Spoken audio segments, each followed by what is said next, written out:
ଆଜ୍ଞା ମୋତେ ଜଣେ କହିଲେ ମୁଁ ତୋତେ ଦୁଇଟା ଅପସନ୍ ଦେବି, ତୁ ଯେଉଁଟା ବାଛିବୁ ମୁଁ ତୋତେ ସେଇଟା ଦେବି। ଭାବି ଚିନ୍ତିକି କିନ୍ତୁ ଉତ୍ତର ଦେବୁ। ମୁଁ କହିଲି ଠିକ୍ ଅଛି, କୁହନ୍ତୁ ଆପଣ।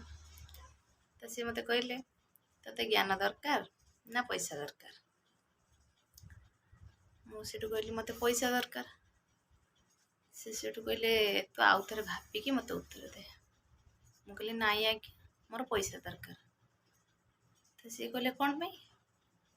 ତୁ ଜ୍ଞାନ ତ ମାଗି ପାରିଥାନ୍ତୁ। ଆଉ ଜ୍ଞାନଟା ରହିଲେ ତୋ ପାଖରେ ସବୁଦିନ ରହିବ, କିନ୍ତୁ ପଇସାଟା କ'ଣ ତୋ ପାଖରେ ସବୁଦିନ ରହିବ? ପଇସା ତ ଆଜି ଅଛି କାଲିକି ନାହିଁ। ମୁଁ ସେଠୁ କହିଲି ଆଜ୍ଞା, ଜ୍ଞାନ ମୋତେ ଫ୍ରିରେ ମିଳୁଛି, କିନ୍ତୁ ପଇସାଟା ମୋତେ ଫ୍ରିରେ ମିଳୁନି।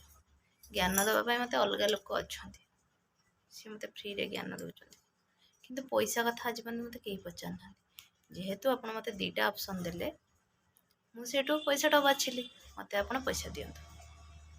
ସେ ସେଠୁ ମୋତେ କହିଲେ ହଉ ଠିକ୍ ଅଛି, ମୁଁ 2 ମିନିଟ୍ ପରେ ଆସୁଛି।